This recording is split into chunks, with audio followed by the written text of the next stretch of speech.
Del Poder Legislativo al Congreso del Estado, la 59ª legislatura local les da la más cordial bienvenida a todos ustedes a la presentación de esta conferencia magistral titulada Proyectos Productivos en la Nueva Economía Social y Solidaria, que imparte el maestro Juan Manuel Martínez Lubier, director general del Instituto Nacional de la Economía Social, el INAES, a quienes damos la más cordial bienvenida y por supuesto un fuerte aplauso. Bienvenido, maestro Juan Manuel Martínez Lubier.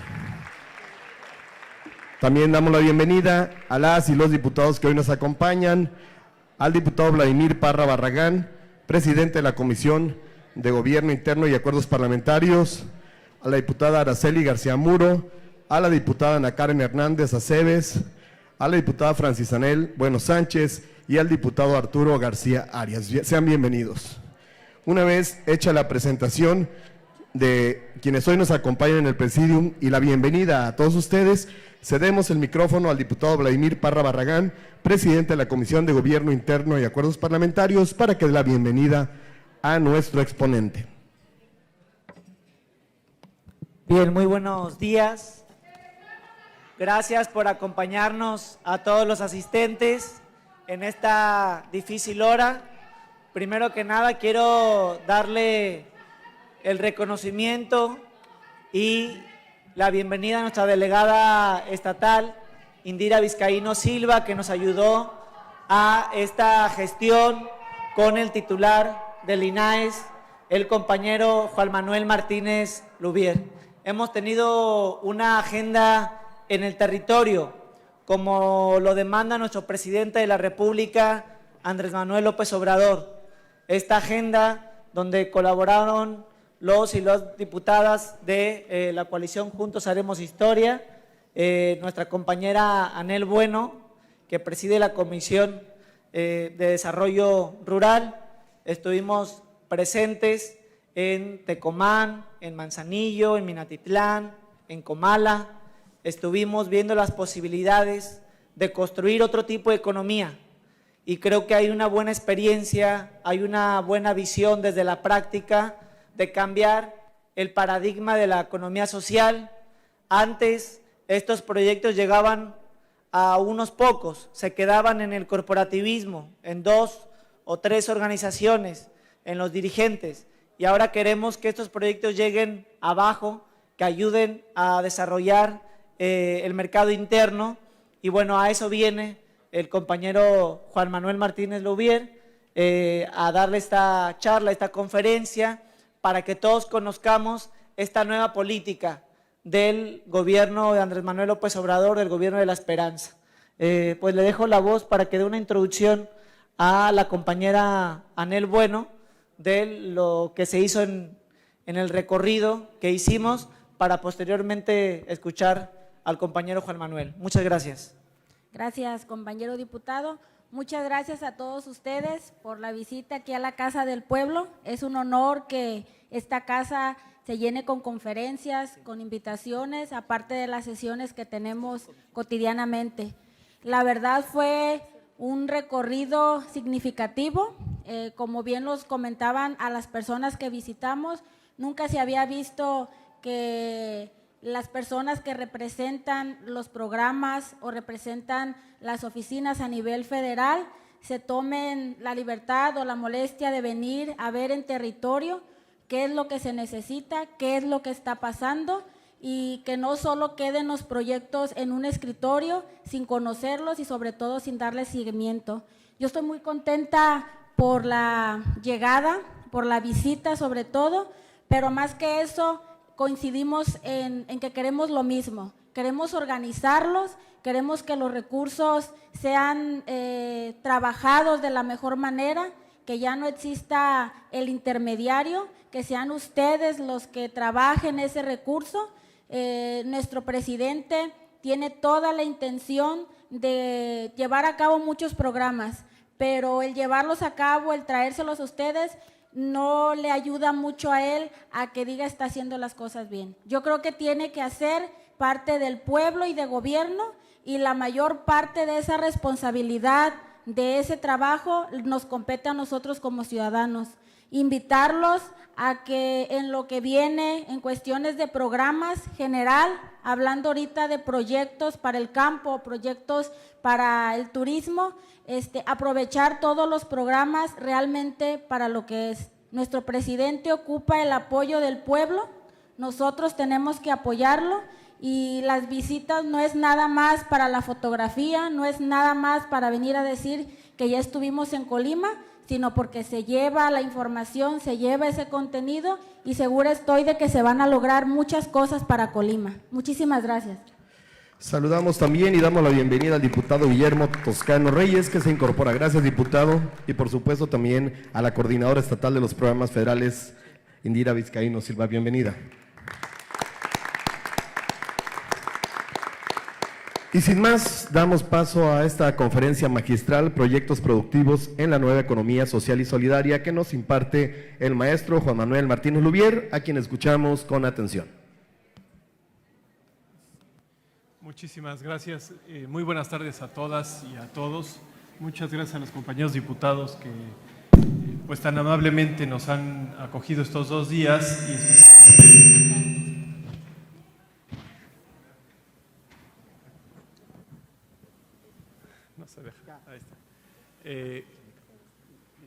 y especialmente por poder compartir con ustedes este ratito esta mañana. Especialmente gracias, Vladimir, por el primer encuentro y hacer posible esta reunión, y desde luego a una mujer que ha hecho posible y que está haciendo posible una profundización de las acciones que queremos hacer desde la Ciudad de México, para que los programas de bienestar puedan realmente aterrizarse en los territorios. Entonces me refiero a nuestra delegada Indira Vizcaíno. Muchas gracias, Indira, por hacer todo esto posible y por todo lo que nos tocará seguir trabajando juntas. Muchas gracias.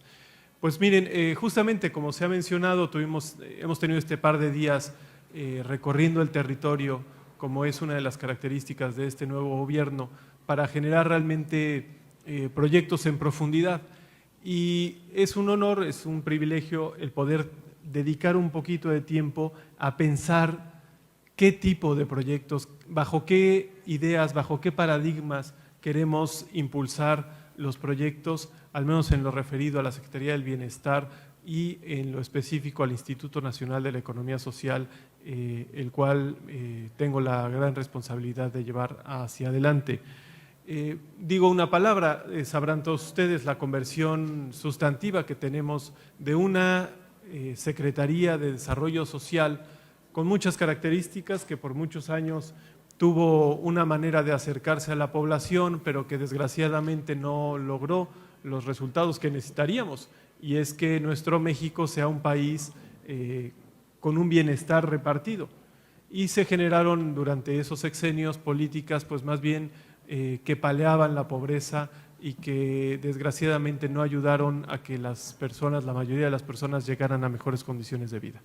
Sustantivamente, muchas gracias, el planteamiento de transformarnos en Secretaría del Bienestar implica no solamente un cambio de nombre, sino un cambio conceptual profundamente grande. Y ese tiene que ver con que seamos una secretaría que está de cara a los ciudadanos y a las ciudadanas en el cumplimiento de sus derechos.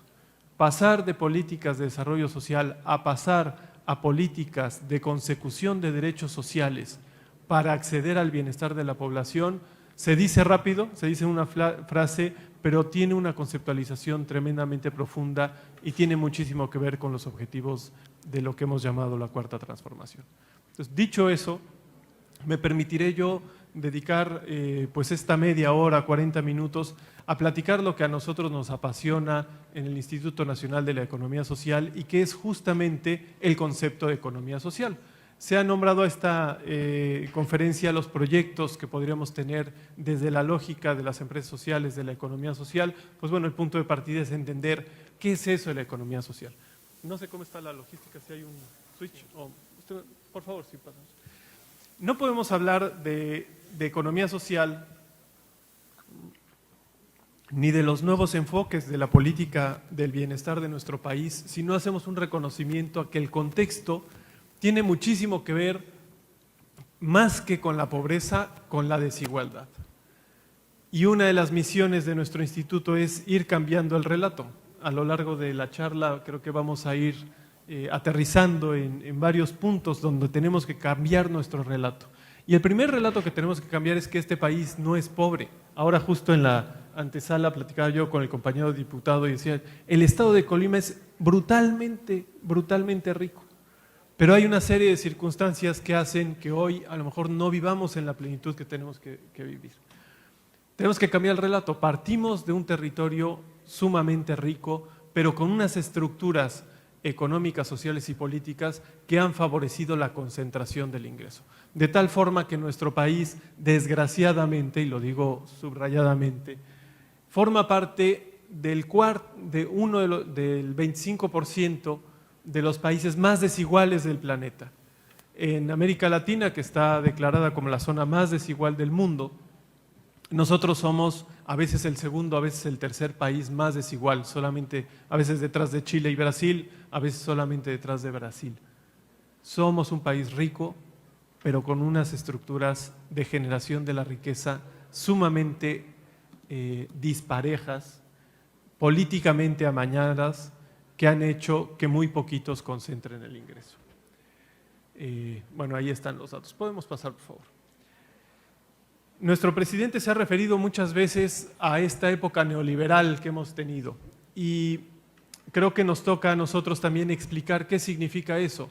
Lo que tenemos en la pantalla, bueno, lamento un poco a los que a lo mejor le quede un poquito lejos, pero tal vez ven la silueta, incluidos los compañeros diputados.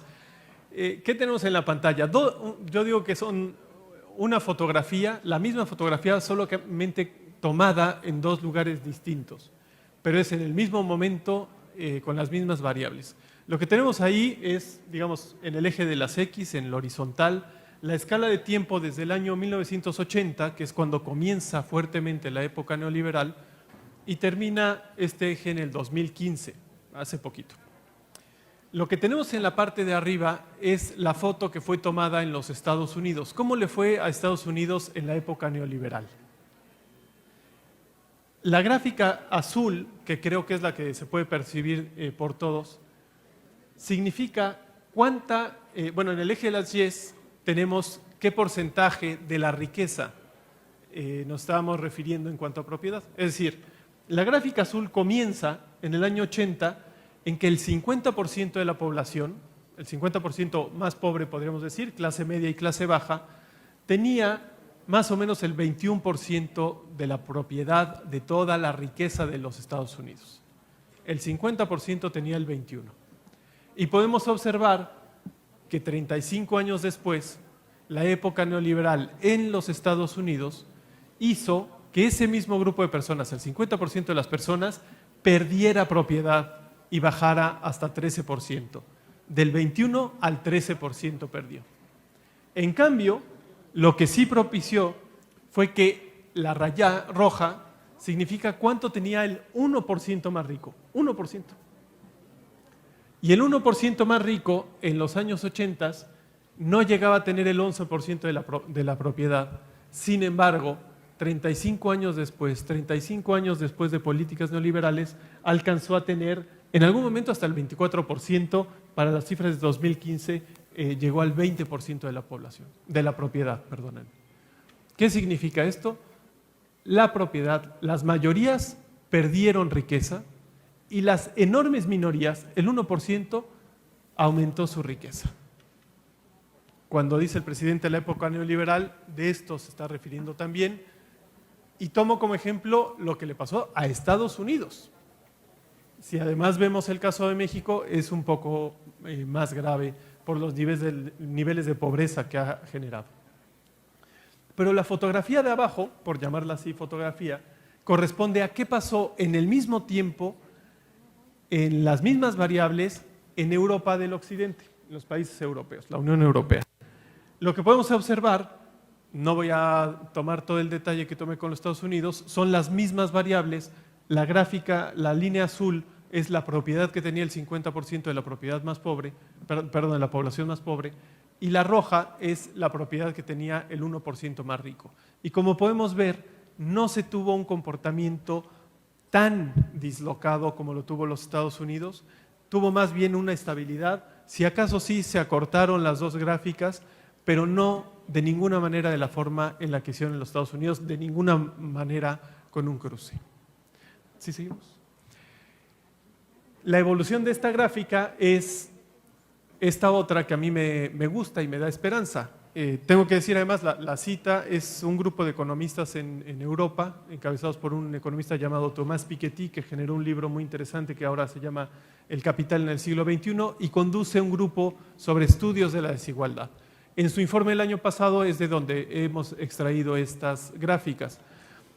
Lo que tenemos en esta otra es, si ven de la parte blanquita, es el resumen de lo que vimos en las dos anteriores, cómo se comportó la desigualdad en los últimos 35 años, pero después en la parte gris nos genera 3 escenarios hacia el futuro, del momento en el que estamos hasta el 2050. ¿Qué nos plantea estos escenarios? Son 3 escenarios construidos con distintos supuestos. El primero, que está en azul, es qué pasaría si todos los países de la Tierra aplicaran las mismas políticas de los Estados Unidos durante los últimos 35 años. Es decir, ¿qué pasaría si siguiéramos en la ruta neoliberal? Pues lo que pasaría, como lo podemos ver en azul, es que aumentaría todavía más la desigualdad en el mundo.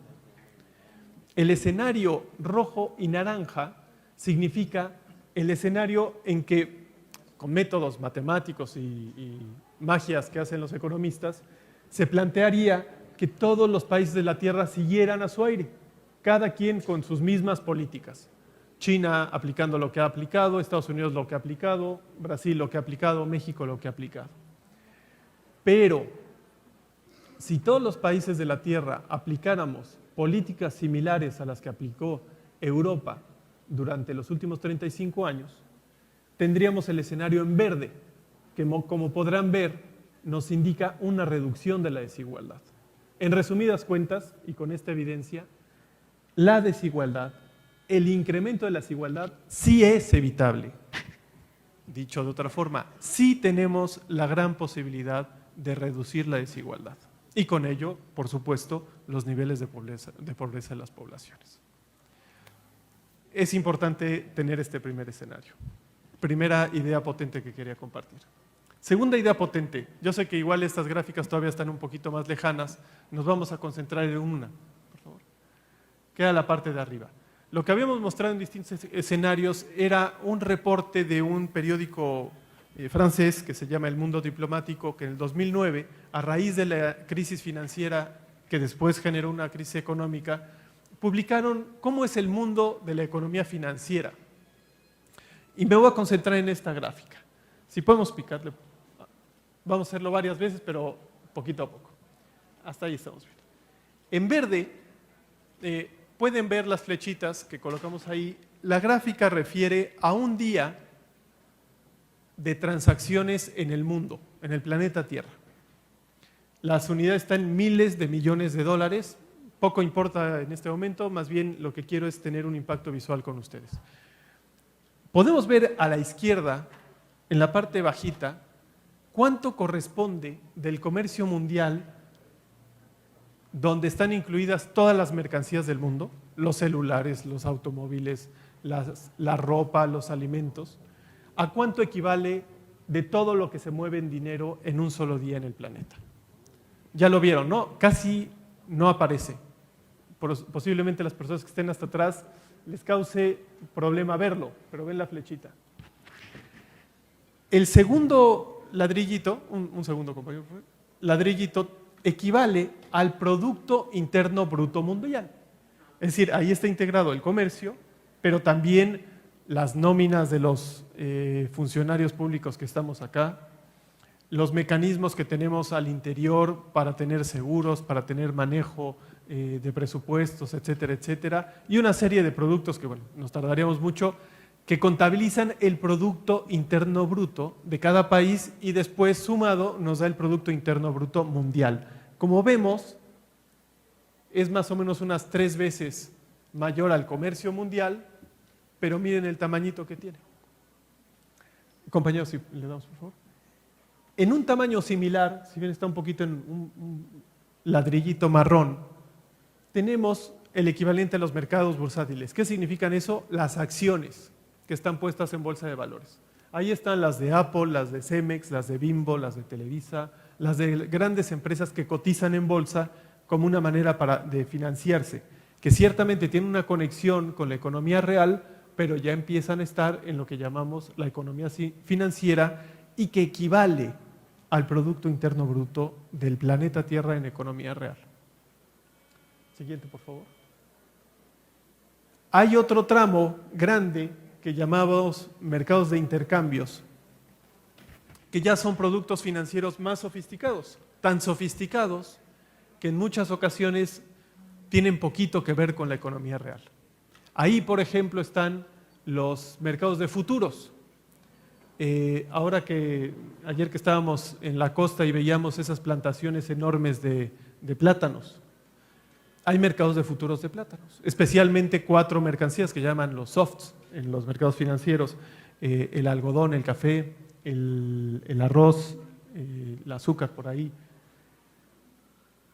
¿Dónde está el maíz, los plátanos que podemos vender, que podemos consumir en el 2023? ¿Dónde están del planeta Tierra? No existen. No existen todavía. Sin embargo, ya podemos comerciar con ellos, aunque no existan.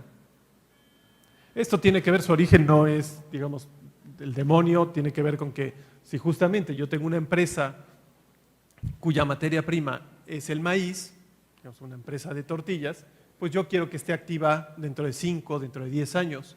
Y si hay alguien que me puede garantizar precio, pues lo compro. Es un vale.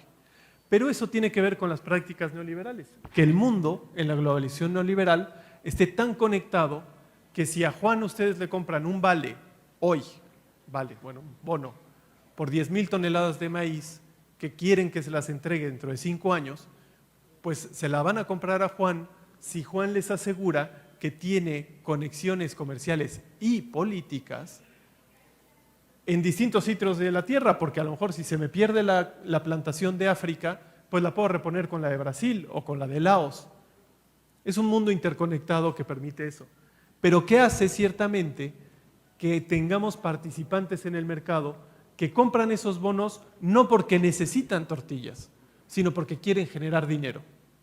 De tal suerte que alguien me puede comprar 10,000 toneladas de maíz hoy a un precio para venderlas en el 2025, pero el bono intercambiarlo antes teniendo una ganancia sustancial. A lo mejor soy muy rápido y son conceptos complejos, pero lo que quiero decir es que es la talla del dinero que ya no está en la economía real, que no produce empleos, que no compra materias primas directas, que no consume energía, que no está con la gente. Porque finalmente, y vieron el tamaño, después tenemos los productos derivados, que son productos, por ejemplo, de la deuda de un país que es comprado por un banco y después es intercambiada con otro banco, y con eso hay alguien, a lo mejor en una playa bonita del Pacífico o del Mediterráneo, que ni entiende de ninguno de los procesos, pero le aconsejaron que si ponía el dinero ahí, podía tener más ganancias financieras. Y así está nuestro mundo. Me gusta usar esta gráfica porque, pues bueno, en mi experiencia es de poco conocimiento. El tamaño de la economía financiera contra el tamaño de la economía real. Todos los proyectos productivos que podamos generar en el INAES o en la Secretaría del Bienestar, los presupuestos que pueda autorizar el Congreso de Colima para impulsar tal o cual sector productivo, solo pueden aspirar a abonar en el cuadrito verde. Los dueños del mundo tienen los cuadritos naranja y amarillo. Sí, avanzamos, por favor. Así está concentrado más o menos, y nada más diré una idea. La gráfica de abajo que ven como un electrocardiograma es la historia de la Bolsa de Nueva York, comenzando en 1900 y terminando en 2009. Si ven, la Bolsa de Nueva York ha sido ridículamente pequeña al inicio del siglo XX y es solamente a partir de los años 70 que empiece a crecer, y en los años del neoliberalismo profundo, 90 y adelante, donde se dispara. ¿Qué quiero decir con eso? La humanidad ha sabido convivir por más de 7,000 años sin esto. Yo no digo que lo borremos, lo que digo es que tenemos que generar balances para que nuestro dinero no se vaya, yo digo, a la estratosfera, al mercado financiero, donde ya solamente son muy poquitas manos las que tienen decisión sobre esa riqueza y más bien regresemos el dinero a la gente. ¿Cómo lo podemos hacer? Ustedes me dirán. Segundo cambio de relato. Bueno, el primero era, no estamos en un país pobre, estamos en un país desigual. Segundo, no es que no haya recursos, los hay, pero están donde la gente no los puede tocar. Tercera idea que quisiera compartir con ustedes, la economía social. Muchas veces se cataloga la economía social como la economía de los pobres, economía pequeñita, economía marginal, economía muy básica. Y eso no solamente es falso, sino que es una mentira. Es decir, intencionadamente se dice el dato falso para generar otros escenarios. De entrada, ¿qué significa la economía social? Pues una economía que puede estar en cualquier rubro donde hay una necesidad social que atender. Y social tiene que ver con generar lámparas, generar alfombras o generar autobuses, generar máquinas o generar alimentos, desde luego. Pero donde la propiedad está dada por quien genera la riqueza, que somos los trabajadores.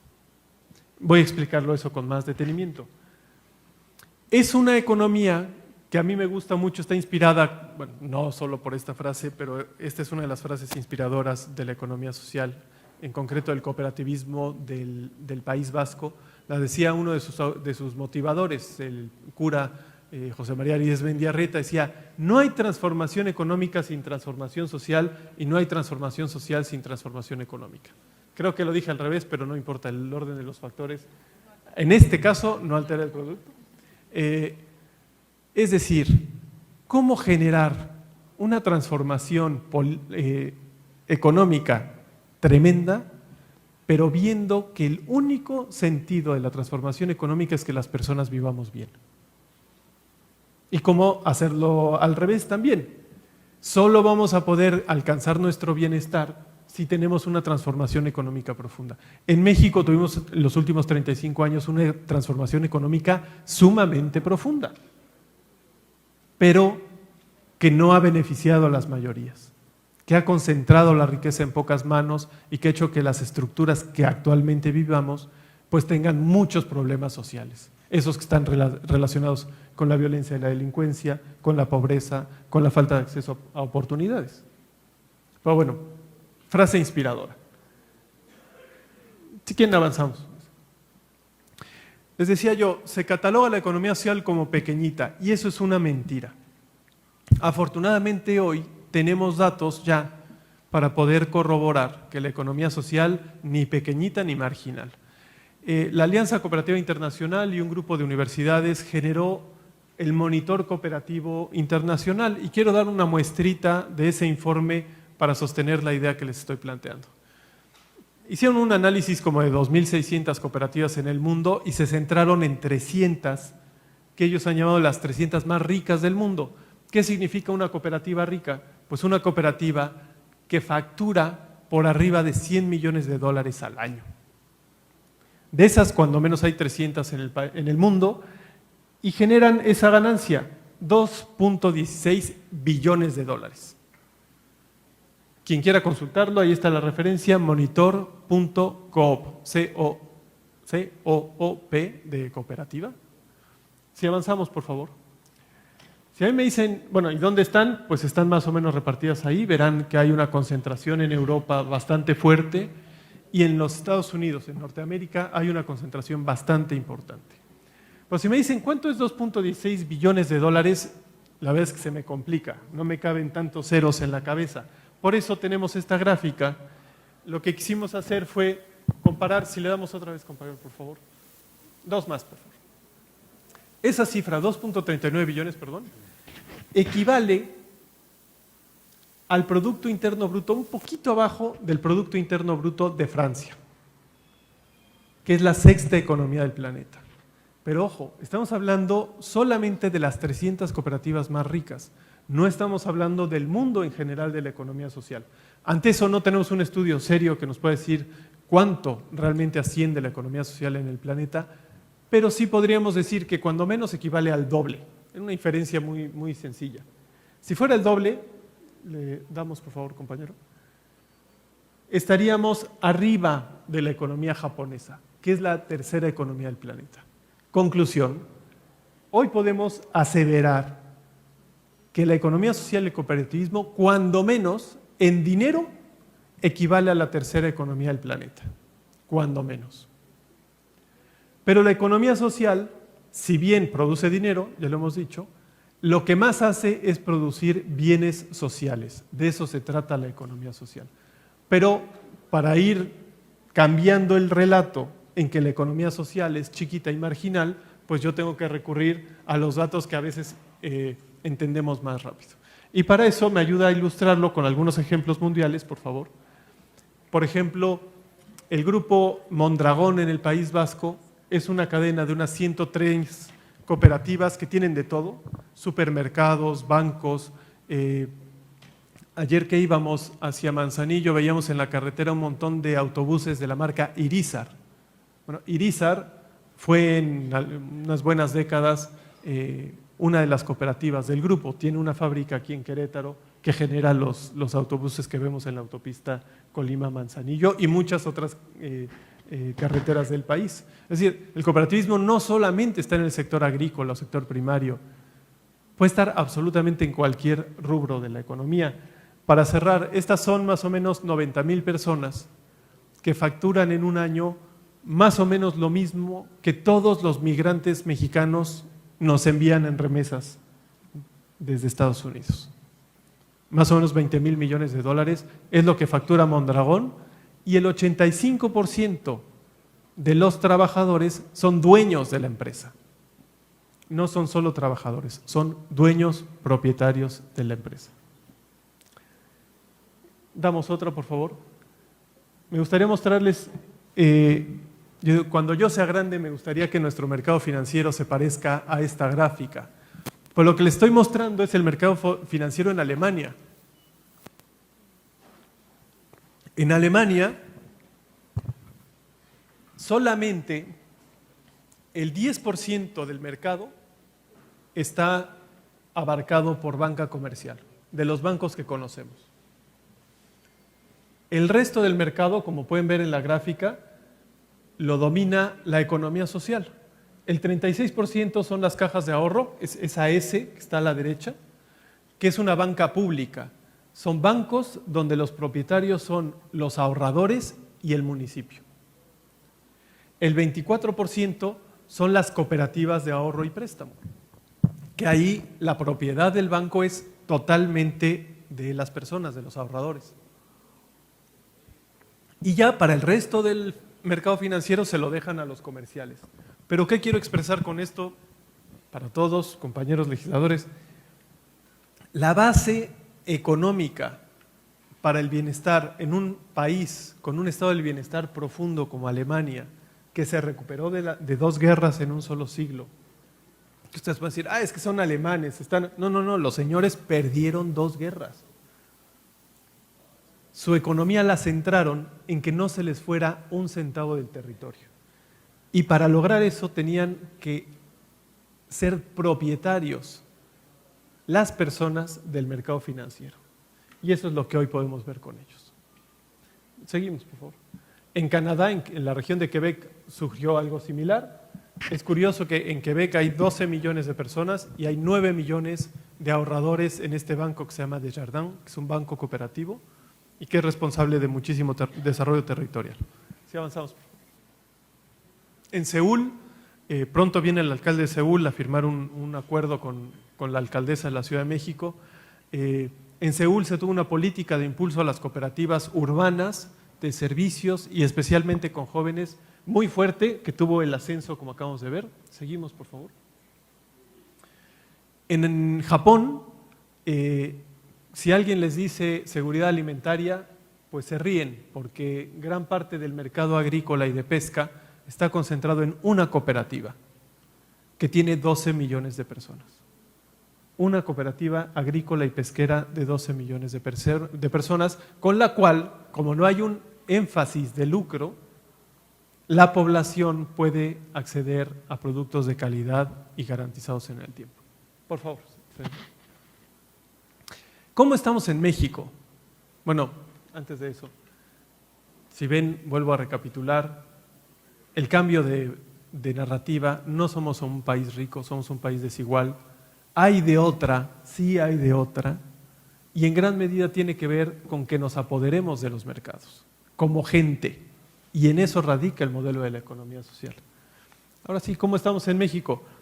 Pues miren, podemos estar muchísimo mejor, pero afortunadamente no estamos en ceros.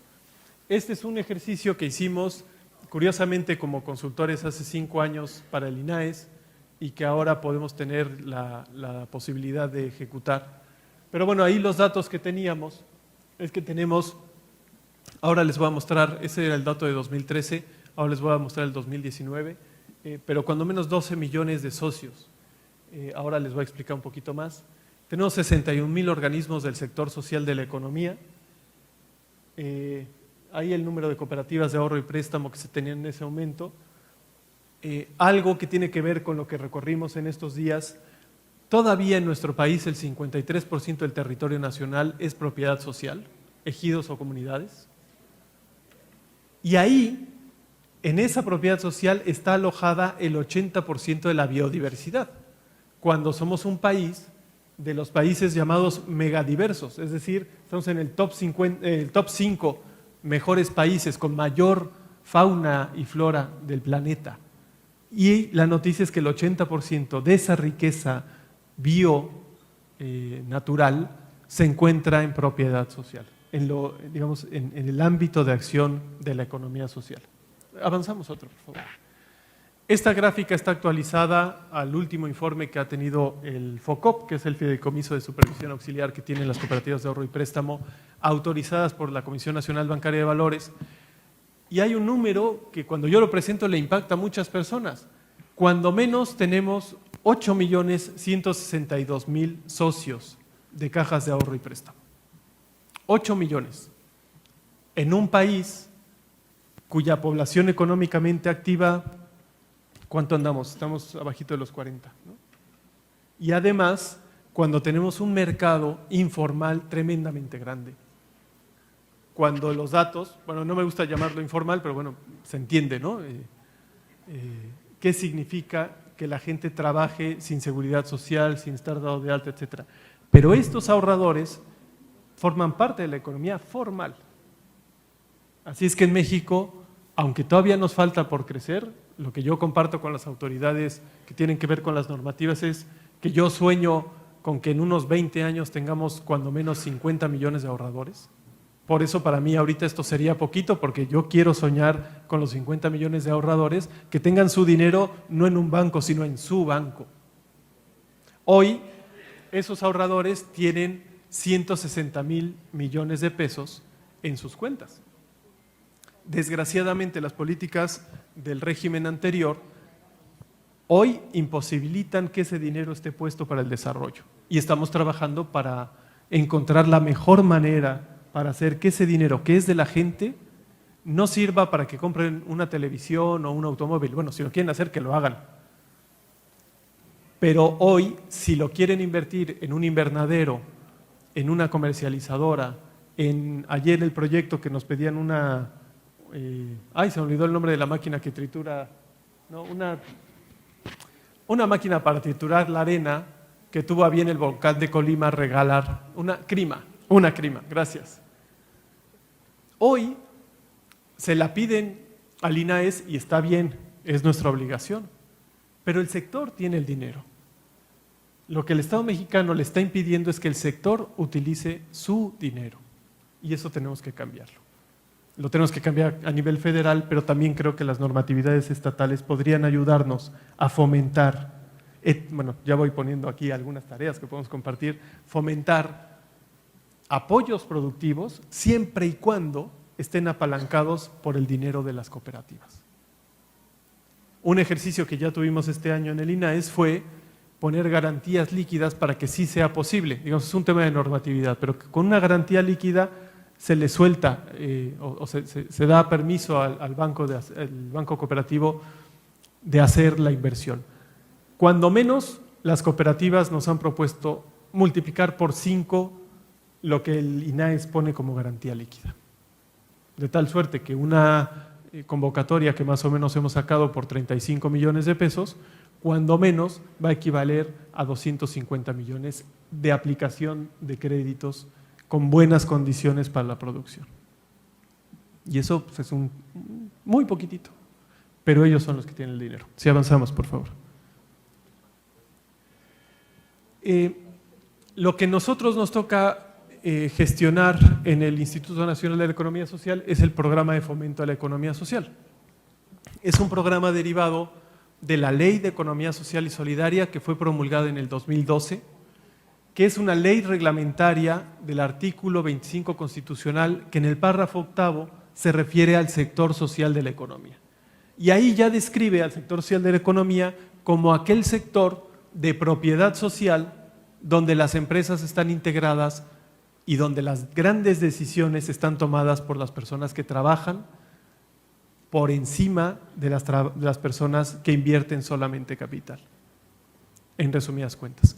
Y ya desde la Constitución se nos da un catálogo de entidades jurídicas del sector social de la economía, que básicamente son los ejidos, las comunidades y las cooperativas. Pero también están las uniones de crédito, las mutuales, etcétera. Una lista más o menos de 9 entidades, pero que esencialmente se concentran en estas: las cooperativas, las comunidades y los ejidos. Si avanzamos, por favor. Vale la pena hacer esta anécdota. La Constitución se reformó en 1983, el artículo 25 constitucional, donde nos hablaba de una economía mixta, la economía mexicana: economía pública, economía privada y economía del sector social de la economía. 3 sectores. Pero se tardó el Estado mexicano del 83 al 2012, es decir, casi 30 años, se tardó el Poder Legislativo en promulgar la ley secundaria, la ley reglamentaria del artículo 25 referida al sector social de la economía, que es la Ley de Economía Social y Solidaria. Fíjense, 30 años donde se había reformado la Constitución y no habíamos podido tener la ley. Coinciden con los 30 años de una sola forma de mirar el desarrollo de nuestro país, que es la manera neoliberal. Viene el 2012 y entonces se genera el Instituto Nacional de la Economía Social, pero el legislativo lo que ordenó fue hacerlo transformando una institución previa, que tenía unos 25 años de creación, que era el FONAES, el Fondo Nacional de Apoyo a Empresas de Solidaridad, que era concebido así, como un fondo, dinero para que llegara. Pero cuando hace 5 años pudimos participar de una discusión, no con funcionario, y ahora nadie sabe para quién trabaja, y yo terminé trabajando para lo que ahora nos toca a nosotros implementar, planteamos que el instituto realmente tuviera acciones de instituto y no de fondo, que se nos viera como realmente una institución de fomento y generación de políticas públicas en todos los niveles de gobierno para favorecer al sector social de la economía. De tal suerte que planteamos que en lugar de que el objetivo único del INAES fuera dar dinero, en una concepción que en lo personal, lo digo personalmente, no institucionalmente, pero no me gusta nada, que es esa concepción del fondo perdido, porque lo que estamos diciendo es pierde el fondo. Pues resulta que ese fondo es dinero público y eso es dinero sagrado, no lo podemos perder. Pero la antigua concepción era, sí, es que no lo estamos perdiendo, estamos dando dinero a proyectos que no importa si quiebran. Lo importante es que podamos tener una gestión política de los grupos, de tal suerte que en gran medida el dinero del INAES, incluso el sexenio anterior, se iba a intermediarios, a en su gran mayoría, organizaciones campesinas, más bien a los líderes de las organizaciones campesinas que gestionaban los recursos con el gobierno, llegaba algo de dinero a la gente, pero ellos concentraban muchísimo dinero. Afortunadamente el presidente ha dicho, eso se acabó y el dinero tiene que llegar directo a la gente. Pero además en nuestra concepción el INAES no solamente tiene que hacer que llegue el dinero a la gente, sino que tiene primero que visibilizar a la economía social como una opción sumamente profunda de desarrollo para nuestro país. ¿Qué es lo que estamos haciendo en este momento? Por eso me siento tan contento de la oportunidad de compartir con ustedes esto, porque yo estoy casi seguro que esta concepción de economía social difícilmente había llegado. Y eso lo vimos, hicimos un estudio donde el 90% de los mexicanos no conoce o no entiende plenamente qué es eso de la economía social. Entonces ahí estamos todos. Yo estuve ahí hace un ratito, bueno, hace unos años. Por eso nuestra primera misión es ir diciendo qué es eso realmente de la economía social. Y vamos a seguir redondeando el concepto. El segundo objetivo del INAES es fortalecer capacidades para hacer economía social. Es como bailar la bamba, se necesita otra cosita, ¿no? No solamente el decir vamos a hacer una cooperativa. Hacer cooperativas es muy fácil. Lo realmente complicado es generar cooperativistas. Gente que primero esté convencida de que en lo común nos va mejor. Ejemplo concreto en el campo. El neoliberalismo fraccionó el ejido, hizo que tuviéramos unidades productivas pequeñas y entonces los campesinos compran caro los insumos y como no están asociados tienen poco poder de negociación y venden barato.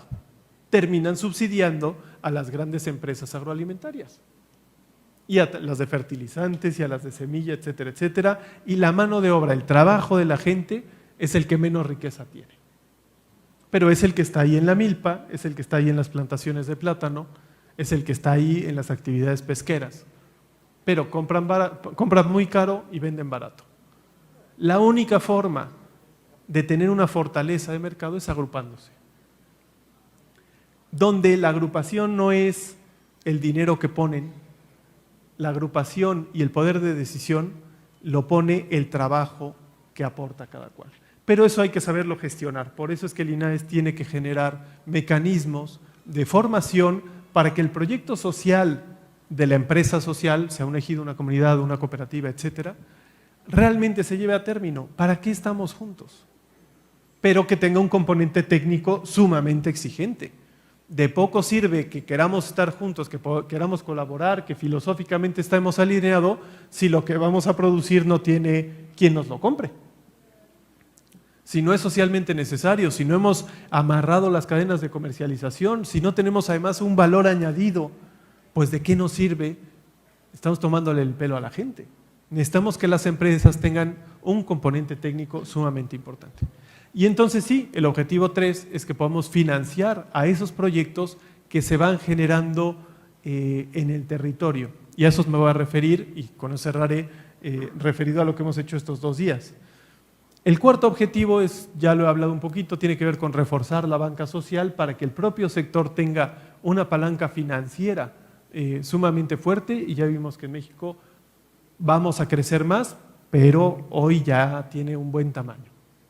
Y el objetivo 5 es que podamos transformar los mecanismos normativos que hoy impiden o que no favorecen el crecimiento del sector social de la economía.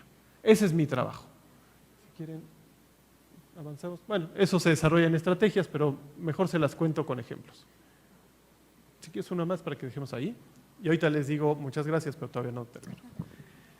Ejemplifico. Hemos estado el día de ayer y el día de hoy visitando algunos municipios del estado, encontrándonos con su riqueza natural preciosa, con estas posibilidades, ¿verdad? Que en 2 días hayamos estado en el puerto, en la playa, en los manglares, en el volcán, en la montaña y en el manantial. Claro, estuvimos mucho tiempo en la camioneta, pero en pocos territorios se puede lograr eso por la talla y por la diversidad. Podemos tener estados pequeñitos o incluso algunos muy grandes, pero que puedes manejar 8 horas y no cambias de ecosistema. Aquí tenemos esa gran posibilidad. Por eso hemos dialogado, pues un sueño compartido que tenemos con la señora delegada, que podemos tener una cadena, unos eslabones de turismo de naturaleza que puedan fortalecer las capacidades económicas de sitios que o gestionamos colectivamente o no se gestionan. Ayer que estábamos en el santuario de la tortuga de los… el chupadero, perdónenme, es que la palabra… el chupadero. Hablábamos con los pescadores, o sea, ellos… y se les entiende porque es un proceso histórico grande, pero es que necesitamos esto, es que necesitamos aquello, y un poco como si los importantes hubieran llegado a esa mesa. O sea, que nosotros seamos los importantes. Y eso es una mentira. Nosotros somos sus servidores. Y se los decíamos, ustedes tienen lo más importante de esta ecuación, que es su trabajo, su conocimiento, y que tienen la responsabilidad de conservar esta área natural protegida. Lo digo de otra forma. ¿Cuánto dinero cuesta preservar una especie de tortuga? O de las que ya desaparecieron, o que ahí me contaban que ciertas especies de cangrejo ya no aparecen, etcétera, etcétera. Tráiganme al hombre más rico de la tierra, que tenga la mejor de las voluntades, y díganle cuánto cuesta hacer aparecer de nuevo a los cangrejos. No hay dinero que pague eso. No hay dinero que pague la preservación de las especies. Y este Estado tiene un rol que jugar muy importante. Y eso o se genera colectivamente en esquemas comunitarios o no se genera. Por la simple y sencilla razón de que los señores me decían que tienen 9 kilómetros de playa que cuidar. Díganme cómo de uno en uno lo vamos a lograr. Tenemos que generar unidades productivas colectivas que tengan claro que es necesario el proyecto social que tienen ahí, vivir ellos en dignidad y cuidar las especies que les tienen, que el Estado mexicano les tiene confinadas, pero si no generamos un flujo económico que haga que esas personas vivan bien, pues entonces va a terminarse destruyendo todo. Lo mismo aplica a las maravillas que vimos hoy en la montaña, con esas zonas naturales protegidas ya colindando con el estado de Jalisco, donde el bosque, ¿cuánto cuesta que los habitantes de Colima se queden sin agua? ¿Cuánto cuesta? Y el agua viene de allá. Entonces, si esos ejidatarios no tienen medios para cuidar el bosque, esta ciudad se va a quedar sin agua. ¿Cuánto cuesta tener agua? ¿Cómo le damos la vuelta a que lo que importa está en otro lado? No está solamente en la cifra económica, que hay que tenerla, desde luego. Yo no estoy diciendo que no, pero hay que tenerla para todos. A eso nos referimos con economía social. A tener en el muy corto plazo, y además miren cómo me emociono, porque les juro que los he visto en varios sitios del mundo, personas que dicen, o sea, ¿cómo yo escribí la economía social? Una persona que dice, yo voy al supermercado, a mi supermercado, donde yo cada año decido con el resto qué queremos que se venda. Decido con el resto si abrimos una tienda más o no. Decido con el resto si de las ganancias mejor nos damos mejores precios a nosotros. Ustedes dirán, este está loco. Pues no, véanlo en Francia, en Alemania, en Canadá, en Suiza solo hay 2 cadenas de supermercados y las 2 son cooperativas. El concepto de las grandes transnacionales que vienen aquí a hacer sus grandes superficies no existe. Porque hay una conciencia plena que ese tipo de economía se lleva el dinero del territorio. Entonces, cuando decimos economía social, es una persona que dice, de mi territorio no voy a permitir que se vaya un centavo. Y si se está yendo a través del consumo, pues genero mi cooperativa de consumo. Y si se está yendo a través de una institución financiera que más bien se lleva el dinero a las acciones o a ganancias a otros países, como hoy tenemos, el 98% de la propiedad de los bancos en nuestro país no es propiedad mexicana, sino extranjera, y se llevan ganancias equivalentes a 5 veces el presupuesto de la Universidad Nacional Autónoma de México, que pudiéramos ser esas personas que decimos, no, el banco, si va a generar dinero es para que se quede en mi comunidad. Y lo mismo la producción. Si yo voy a estar poniendo lo más importante de la vida, que es mi trabajo, ¿por qué no voy a decidir sobre mi lugar de trabajo? Y esa es la cooperativa de producción. Cierro con un ejercicio rapidísimo para entender por último la economía social.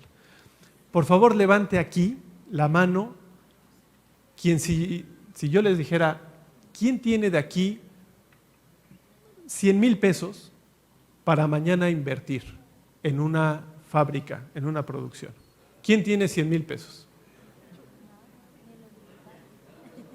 Ni los diputados tenemos. Dicen, ni los diputados. Una persona. Ok, una persona. Qué bueno para que haya. Ahora cambio la pregunta. Y además, imagínense, compañeros diputados, que van a su distrito y hacen esta pregunta.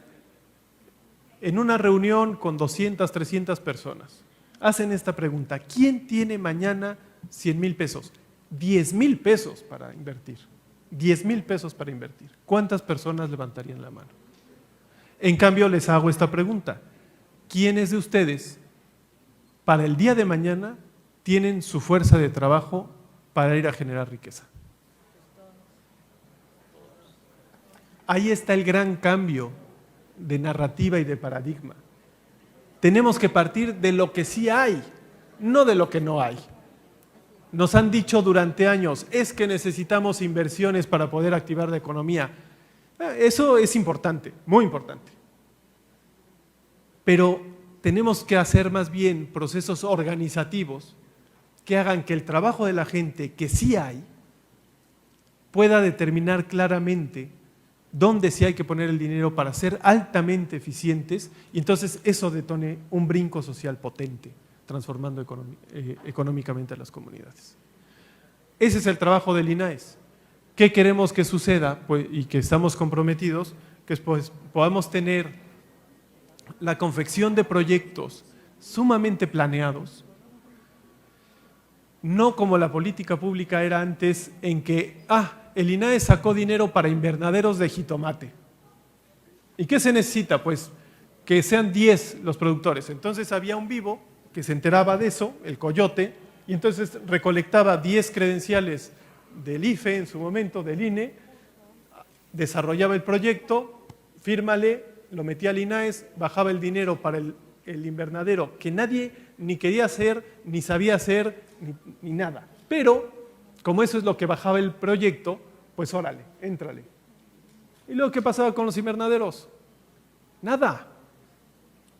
¿No? Y al contrario, después ya la gente estaba peleada, estaba endeudada, estaba adquiriendo responsabilidades. Tenemos que trabajar al revés.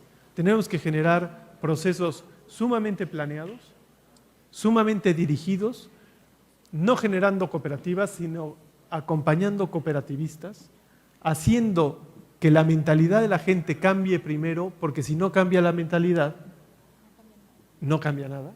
Y la primera parte es que nosotros, las personas, somos la clave del desarrollo económico. Yo estoy seguro que en el trabajo conjunto, lo que vamos a hacer con todos ustedes, pues desarrollaremos a lo mejor unos 3, 4 proyectos potentes para este año en el estado de Colima, y eso nos va a servir como muestra para otros estados y para nosotros mismos en el estado de Colima para seguir fomentando este tipo de actividades. Pues les agradezco mucho y quedo a su entera disposición. Agradeciendo esta conferencia magistral, Proyectos Productivos en la Economía Social y Solidaria del maestro Juan Manuel Martínez Lubier, saludamos también a las y los diputados que se han incorporado, la maestra Rosalba Farías, Luis Rogelio Salinas, Remedios Olivera, Marta Mesa, Julio Anguiano, Miguel Ángel Sánchez y por supuesto a nuestra presidenta del Congreso, a la diputada Blanca Livier Rodríguez, agradeciéndoles a todos. Y ahora, a nombre de los diputados y diputadas de la 59ª legislatura, el diputado Vladimir Parra Barragán, en su calidad de presidente de la Comisión de Gobierno Interno y Acuerdos Parlamentarios, entregará un reconocimiento al maestro Juan Manuel Martínez Lubier.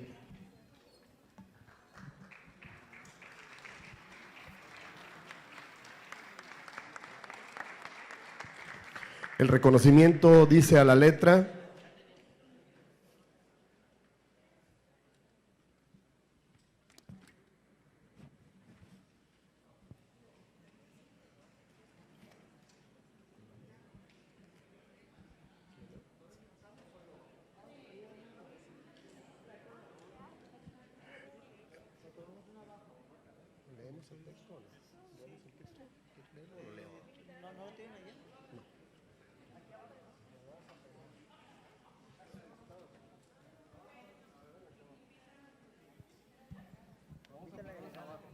le pedimos a la delegada, la maestra Indira, que pase por favor al frente para la foto del recuerdo también.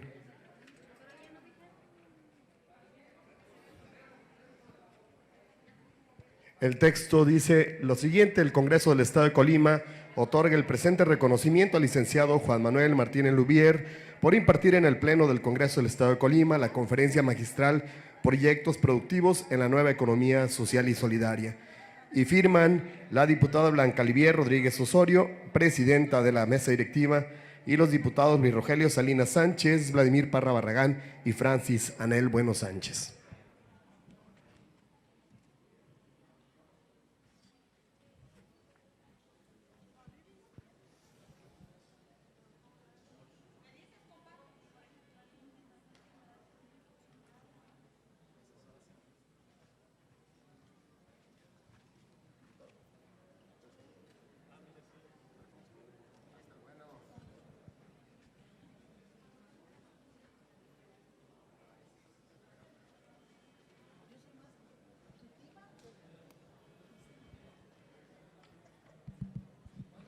El Congreso del Estado agradece a todos su presencia y participación y los invitamos para que estén al pendiente de diversas actividades que se estarán llevando a cabo en el pleno de este Congreso del Estado de Colima. Gracias a todos por su asistencia y participación.